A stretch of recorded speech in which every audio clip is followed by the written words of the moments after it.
Hello बच्चों, हमारे channel पढ़ाई ओवरलोडेड में आपका स्वागत है। मैं अंजू ओझा आपको मैं सूर्यकांत त्रिपाठी निराला की कविता भावार्थ सहित समझाऊंगी। तो आइए बच्चों, पहले हम कविताओं का सार देख लेते हैं। प्रगतिवादी कविता उत्साह एक आह्वान गीत है। बच्चों, आह्वान मतलब पुकारना या बुलाना। इस कविता के कवि हैं सूर्यकांत त्रिपाठी निराला। इसमें निराला जी अपने प्रिय बादल से घनघोर गर्जन से आकाश को बार बार भर देने का आग्रह करते हैं। कवि के अनुसार बादल के गर्जन में क्रांति की चेतना निहित है। लोग उत्साहित हो इस चेतना से नवनिर्माण करेंगे, नया साहित्य, नई कविता रचेंगे, संघर्ष कर सामाजिक बुराइयों को दूर करेंगे। कभी बादल से वज्र सा कठोर बन हृदय में छिपी बिजली को क्रांति के आह्वान के रूप में प्रकट करने का आग्रह करते हैं। अब बच्चों, यहाँ फिर शब्द का बार बार प्रयोग कर सामाजिक क्रांति और बदलाव की आवश्यकता को महसूस करते हैं ताकि समाज में क्रांतिकारी परिवर्तन हो सके। गर्जना शब्द क्रांति का विरोध या विप्लव का सूचक है, परिवर्तन का आह्वान है। कभी बादल से कहते हैं कि धरती को अपने शीतल धारा से ही नहीं, क्रांति के आह्वान से भी शीतल एवं सुखी बनाए। इन दोनों कविताओं में प्रकृति की कोमलता, सुंदरता एवं मनोरम शोभा का अत्यंत सजीव चित्रण किया गया है। दोनों कविताओं पर सूर्यकांत त्रिपाठी निराला जी का छायावादी प्रभाव स्पष्ट दिखाई देता है। इनकी कविताओं में अलंकार की छटा से उनका संपूर्ण काव्य जगत सुशोभित है। उन्होंने अपनी कविता में अनुप्रास, रूपक, उपमा, यमक आदि अलंकारों का प्रचुर प्रयोग किया है। आगे इन दोनों कविताओं में मानवीकरण अलंकार का भी प्रयोग किया गया है। कवि ने सरल, सहज, खड़ी बोली का प्रयोग किया है। संस्कृत शब्दों का उत्तम प्रयोग दिखाई देता है। तो चलिए बच्चों, शुरू करते हैं कविता का भावार्थ। उत्साह बादल गरजो, घेर घेर घोर गगन, धाराधर ओ।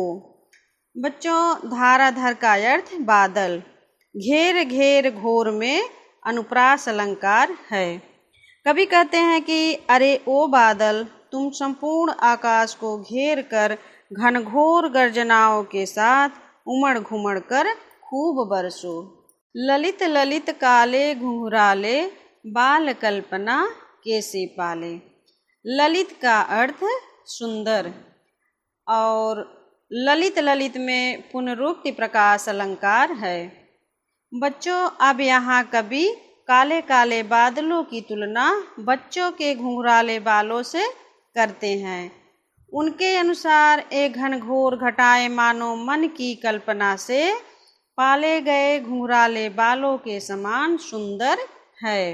विद्युत छवि उर्मे कवि नवजीवन वाले, वज्र छिपा नूतन कविता फिर भर दो, बादल गरजो। विद्युत का अर्थ बिजली। कवि फिर कहते हैं जिनके हृदय में बिजली की अनोखी शोभा छिपी हुई है। बादल कड़कते हैं, गरजते हैं तो बादलों के बीच बिजली की रेखा दिखाई पड़ जाती है। घने काले बादलों के बीच चमकती बिजली की रेखा मानो नया जीवन देने वाली होती है।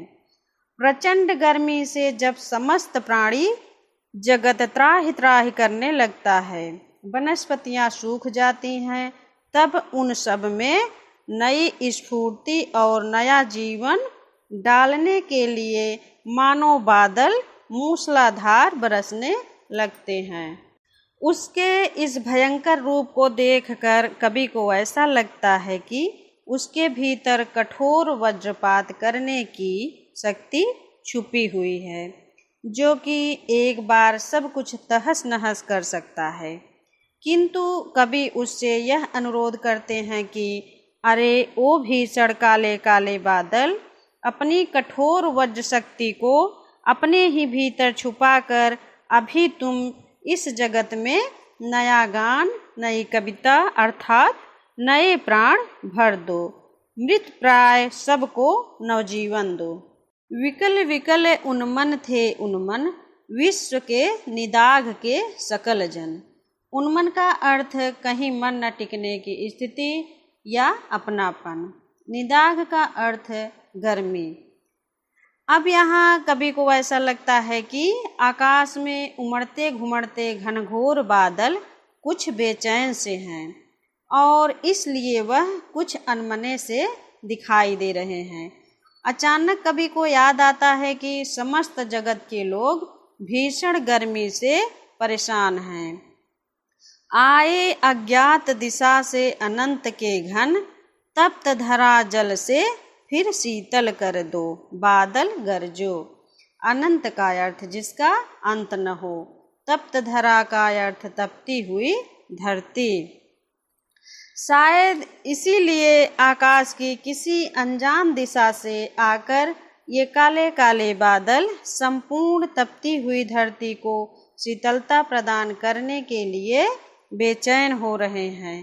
तभी तो कवि उन घनघोर बादलों से आग्रह करते हैं कि अरे ओ श्याम घन, तुम खूब गरजो, खूब बरसो और सारी धरती को शीतल व तृप्त कर दो। अट नहीं रही सेकेंड पार्ट में। बच्चों आपको समझ में आया हो तो लाइक, कमेंट और सब्सक्राइब अवश्य करें। धन्यवाद बच्चों।